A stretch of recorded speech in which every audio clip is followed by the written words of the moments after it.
Olá a todos, meu nome é Leonardo Fernandes Casseto.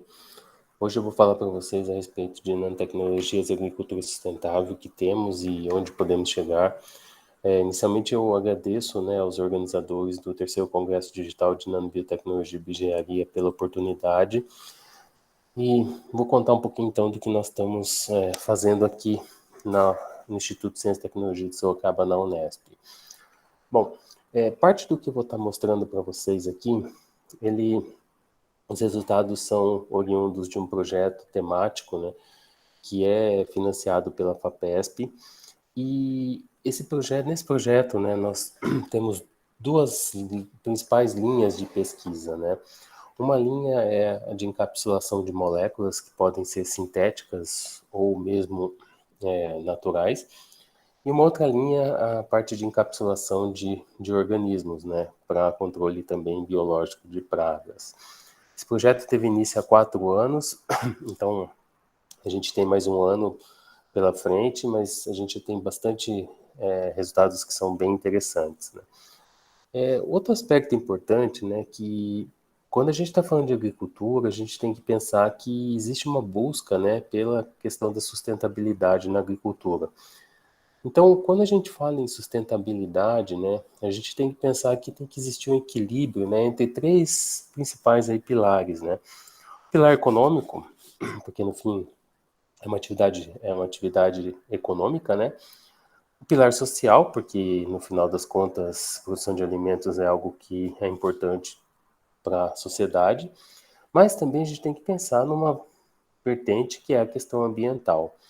Então, como que a gente pode pensar em uma agricultura sustentável, dentro de um cenário que é o cenário que a gente tem hoje, que as grandes avanços que nós temos hoje são oriundos da chamada Revolução Verde da década de 1950, 1960, que trabalhou muito a questão de mecanização, a questão de biotecnologia, e como resultado, a gente conseguiu sim um aumento da produtividade agrícola, mas também a gente observa, que existe um desenvolvimento de resistência das pragas, a gente tem visto a questão da contaminação alimentar, a questão da perda de fertilidade ou biodiversidade, e os danos e impactos ao ambiente, Então, para a gente sair dele,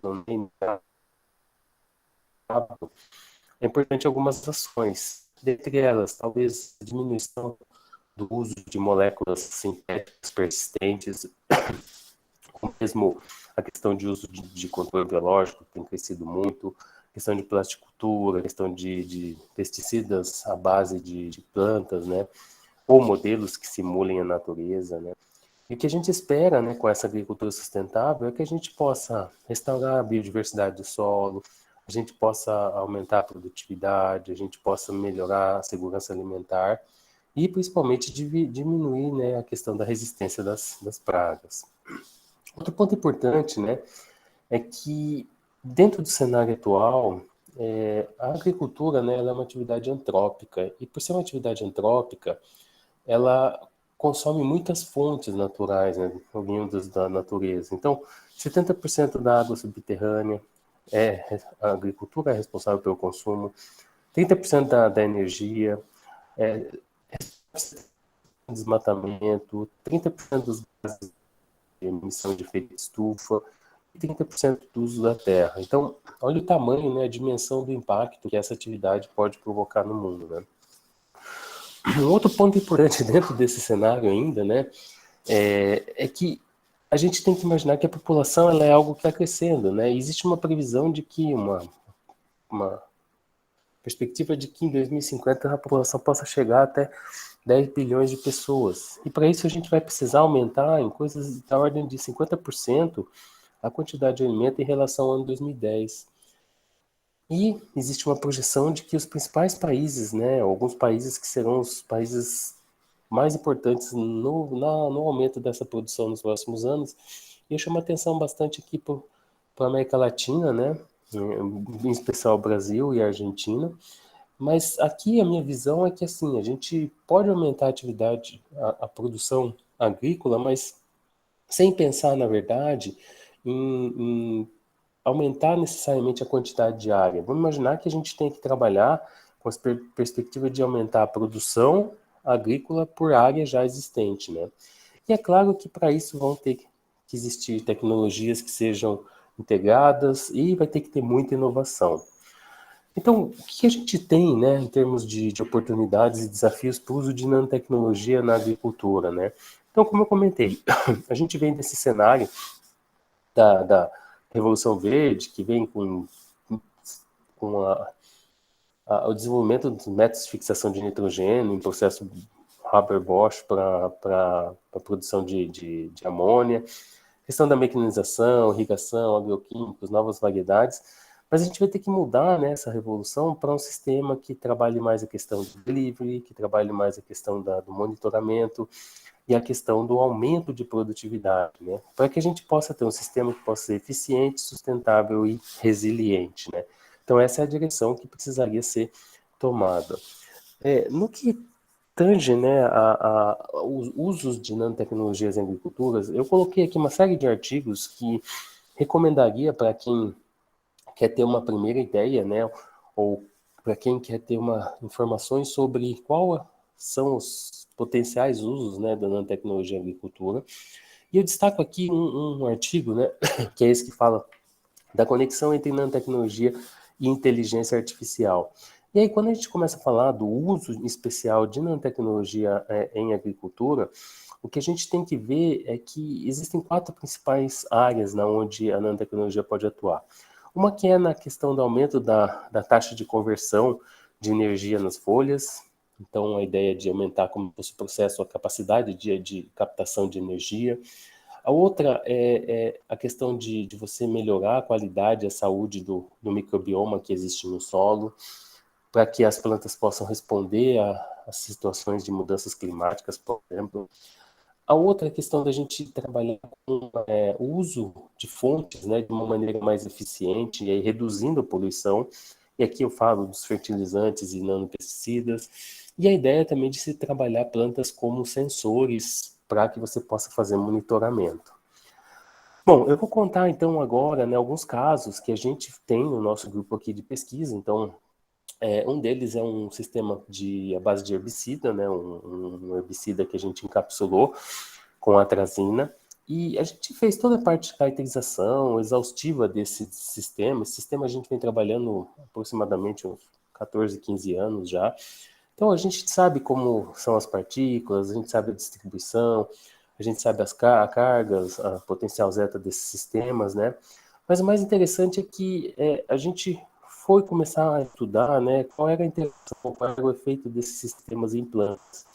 E quando a gente observou esse sistema em plantas, né, o que a gente tem é que eu consigo, com esse sistema, diminuir a dose de herbicida que é necessário para mesmo o controle de uma planta daninha, né, da ordem de 10 vezes. Então, aqui tem um experimento, né, que a gente mostra a diferença de absorção, a taxa de absorção dos herbicidas, desse herbicida, quando está encapsulado ou não.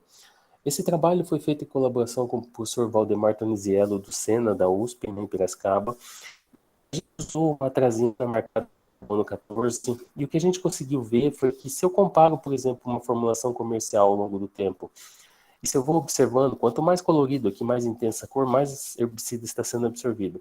A gente observa que a radiação, né, a quantidade de intensidade de radiação é maior, então significa que está sendo mais absorvido. A gente observa que existe um grande aumento na absorção ao longo do tempo. Se a gente converte isso em quantitativos, né, eu tenho que, com 72 horas, olha só, tem 100% praticamente de absorção dessa atrazina, né? Outra coisa que é importante, se eu comparo com a formulação comercial, eu vejo que a formulação comercial tem uma taxa muito lenta de absorção. Então, eu posso olhar tanto a quantidade absorvida quanto a quantidade não absorvida. E a gente vê que realmente tem um balanço de massa aqui. Eu posso converter isso em fluxo, e quando eu converto isso em fluxo, eu vejo que tem um pico de absorção e depois isso diminui ao longo do tempo. E quando eu olho a atrazina comercial, eu não vejo isso. Outro aspecto importante é que a translocação desse herbicida, quando absorvida, acaba sendo um pouco maior quando comparado com uma formulação comercial. E a pergunta é, poxa, por que que essa nanopartícula com atrazina, ela de alguma forma pode ser tão mais eficiente assim? A gente foi tentar entender um pouquinho mais sobre o mecanismo, né, de ação, e a gente marcou essas partículas com uma sonda fluorescente. Então, aqui é o background fluorescente das folhas das plantas.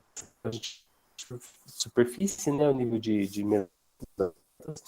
foi feito com microscopia confocal. E a gente, quando aplica isso na superfície ao longo do tempo, começa a observar na superfície uma fluorescência verde, e na região do mesófilo, por exemplo, com 24 horas a gente não observa. Mas passado 96 horas, o que a gente vê é que os estômatos eles estão todos pintados de verde, né? Então a ideia é que essas partículas estão se concentrando e estão sendo absorvidas por essa região na folha. E a gente começa a observar a fluorescência verde já no interior, na região dos mesófilos. Isso aumenta ao longo do tempo. Então, uma ideia que a gente está propondo, ou que a gente está tentando propor de mecanismo, é que você tem uma formulação comercial, né, ela tem uma série de adjuvantes que fazem com que essa molécula seja cruze, né, as barreiras que existem na cutícula das folhas para serem absorvidas para a planta. E no caso dessas nanoatrazina, o que nós temos é que ela consegue entrar por caminhos que não necessariamente são os mesmos dessa formulação comercial. Mas que cada vez que uma partícula dessa entra, ela está carregando uma grande quantidade de herbicida. Essa grande quantidade de herbicida faz com que a taxa de absorção seja maior, como a gente observou, né?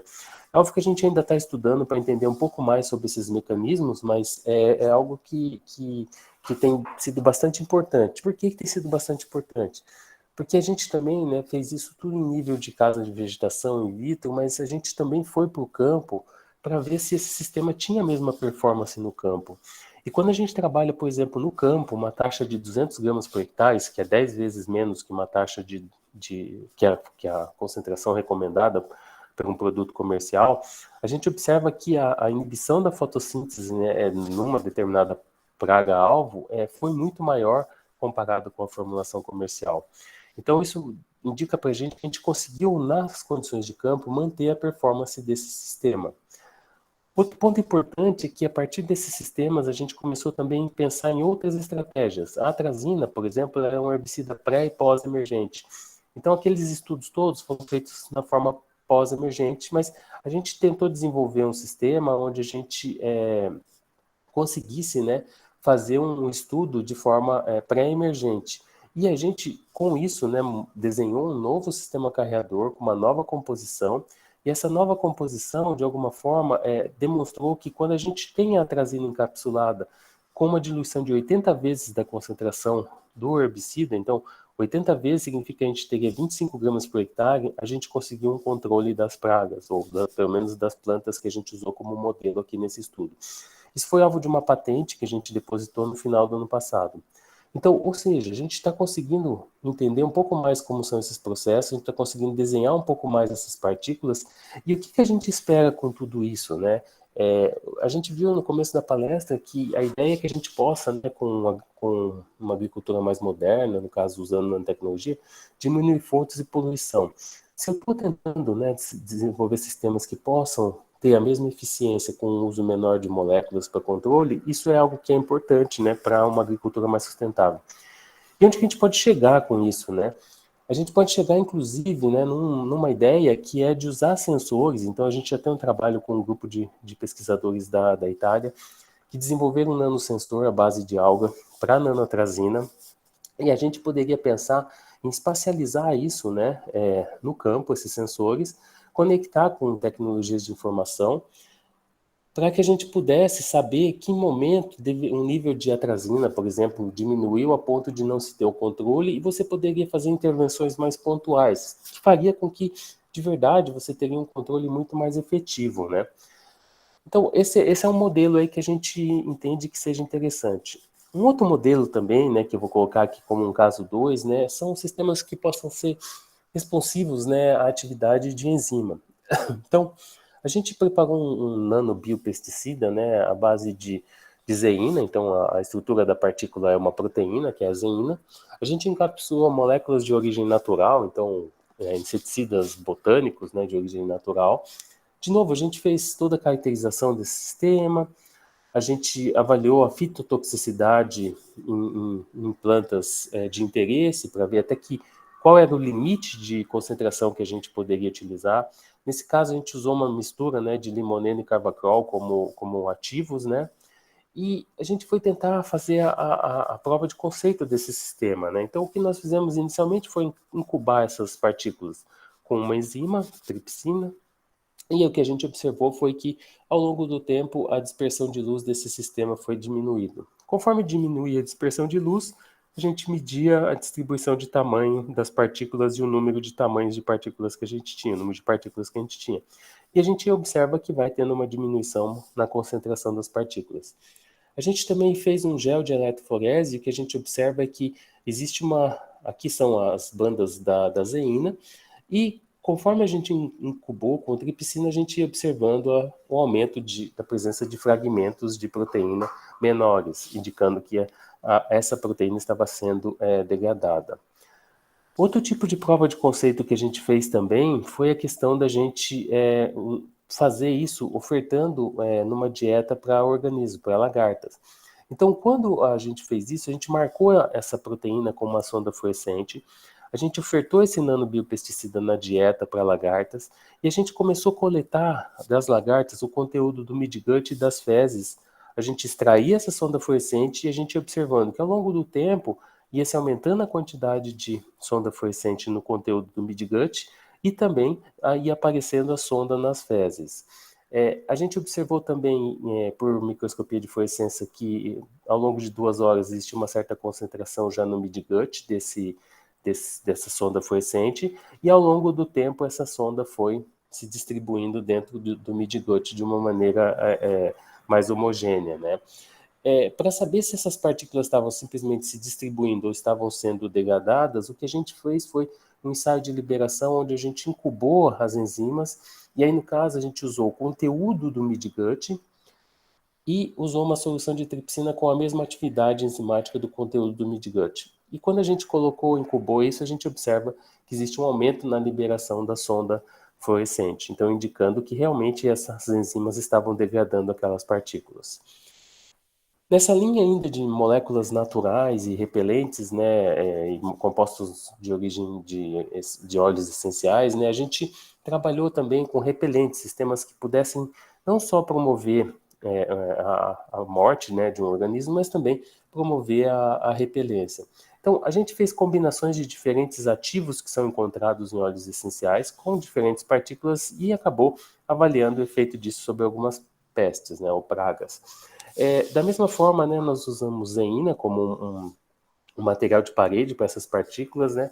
Nós fizemos a distribuição de tamanho ao longo do tempo para saber como que esses sistemas são, mas um dado interessante que a gente fez em casa de vegetação, usando um modelo de ácaro rajado, né, foi um teste de repelência. Então, a gente acabou avaliando a repelência, né, de uma emulsão, porque os óleos ou os ingredientes que estão presentes nos óleos essenciais, eles não são solúveis em água, então preparamos uma emulsão e comparamos o efeito de repelência com as nanopartículas encapsuladas, por exemplo, com geraniol e eugenol. O que a gente observa é que a emulsão ela dá um pico de repelência e isso diminui ao longo do tempo.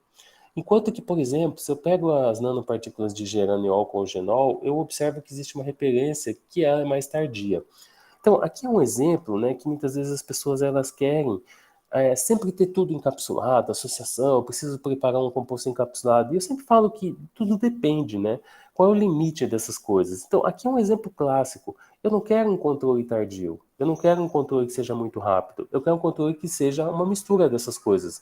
Então, o melhor sistema que eu posso ter aqui é uma combinação desses dois sistemas em proporções para que eu possa ter um controle efetivo de repelência ao longo do tempo, tá? Então, isso demonstra só que não é só encapsular, não é só colocar em nanopartícula que você vai ter uma eficiência. Você tem que pensar qual é o objetivo daquele processo, tá ok? E aí, ainda nessa linha, né, o que nós fizemos foi também incorporar essas partículas em um hidrogel, então um hidrogel que ele ficava como se fosse um dispositivo, né? E a ideia é que a gente colocasse esses sistemas nas plantas e eu pudesse observar, né, se isso promovia a repelência ou não. Esse hidrogel foi feito por uma mistura de carboximetilcelulose com hidroxietilcelulose e foi reticulado com ácido cítrico e no meio dele continham as partículas de zeina contendo esses componentes de óleos essenciais. É óbvio que isso aqui não é um modelo para ser usado em agricultura de grande escala, mas é algo que se pode pensar para uma agricultura orgânica, ou que seja menor, ou mesmo até para sistemas de produção de agricultura familiar.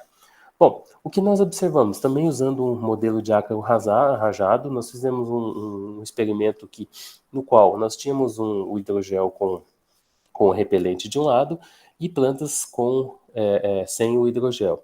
E a gente colocava os ácaros por um orifício aqui e a gente via o teste de escolha deles. Então, o que a gente pode observar é que, quando eu tenho o controle, praticamente eu tive uma distribuição igual. Quando eu tinha só o hidrogel, praticamente é uma distribuição igual. Só nanopartícula também. Mas quando eu começo a trabalhar com as emulsões e com as nanopartículas, o que eu observo é que o ácaro ele sempre tende, né, a ir para um local onde não tem o hidrogel com repelente. E a gente conseguiu taxas de índices de repelência bastante altos, acima de 80%, 90%. Essa é uma patente também que a gente depositou e está disponível aí para ser licenciada ou ser escalonada por parceiros, tá bom? O último caso que eu gostaria de mostrar para vocês, então, é um sistema também que trabalharia a questão de aumento de produtividade. Então, o que nós fizemos aqui foi encapsular hormônios de crescimento, no caso a giberelina, o ácido giberélico, em nanopartículas. Fizemos também toda a parte de caracterização, isso é algo que é importante a gente conhecer, como que esses sistemas se comportam, quais as características dessas partículas. E a gente começou a medir, né, o efeito desses sistemas no desenvolvimento das plantas.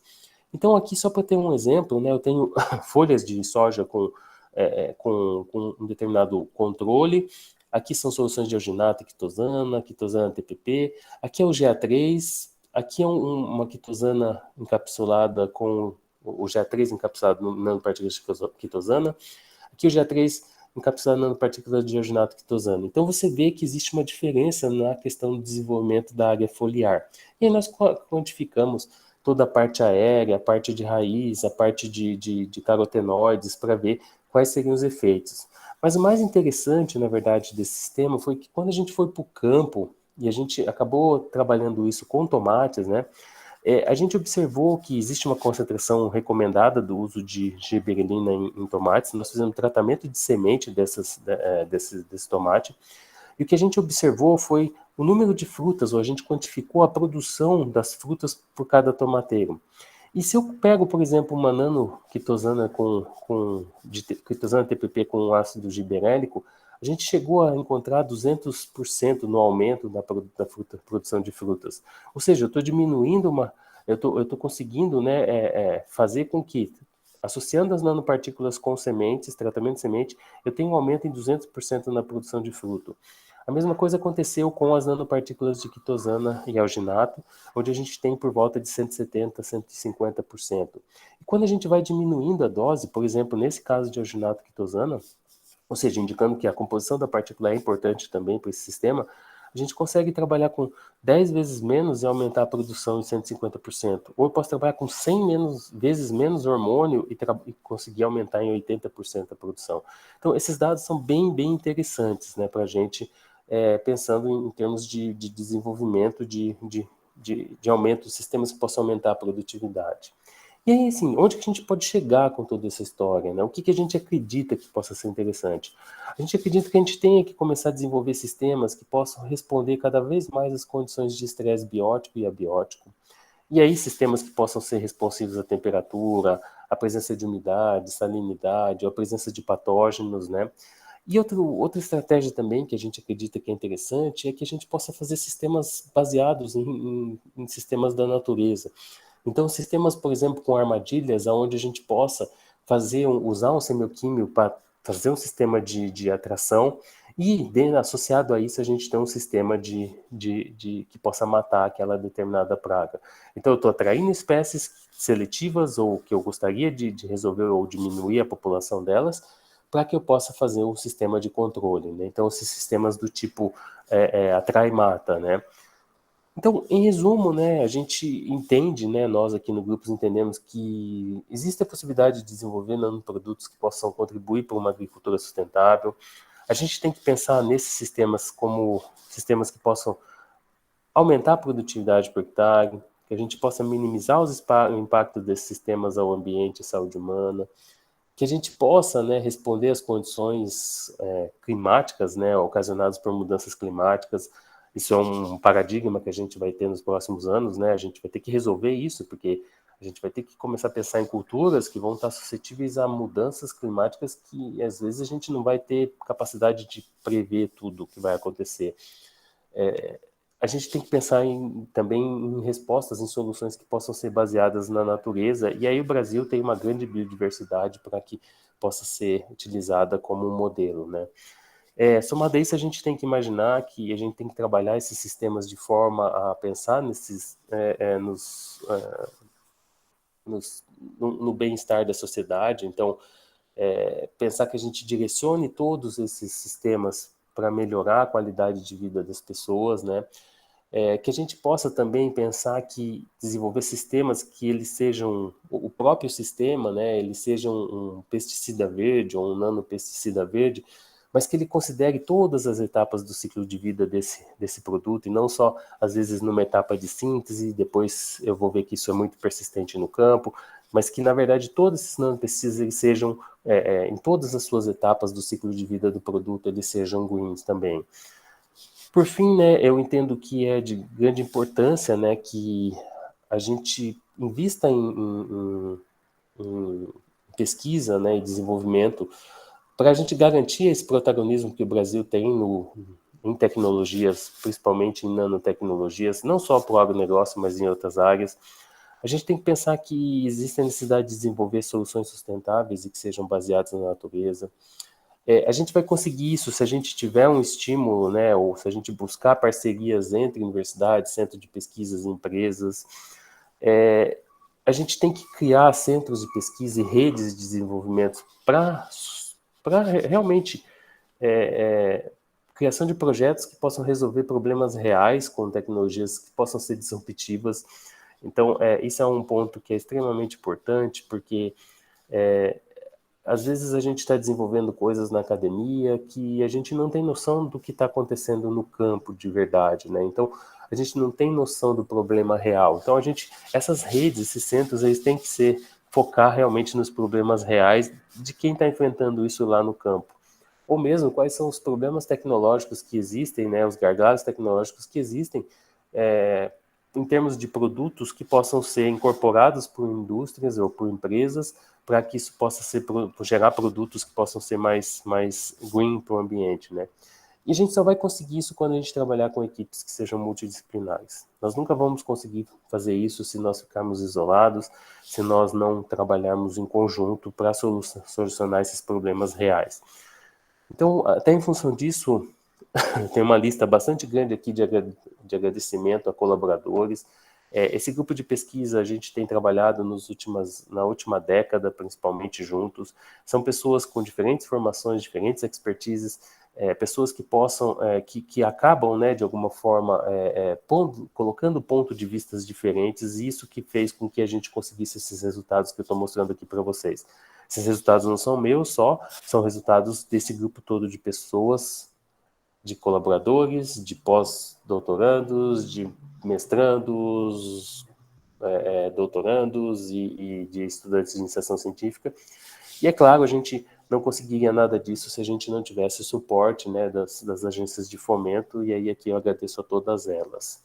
Por fim, agradeço mais uma vez aos organizadores pela oportunidade. Deixo o meu obrigado aqui, deixo o meu contato, algumas redes sociais, mídias sociais, onde vocês podem seguir o nosso trabalho. Deixo também aqui alguns livros que nós temos, que eu tenho participado como organizadores, na temática disso que eu estou falando para vocês, então também deixo aí como informação para vocês.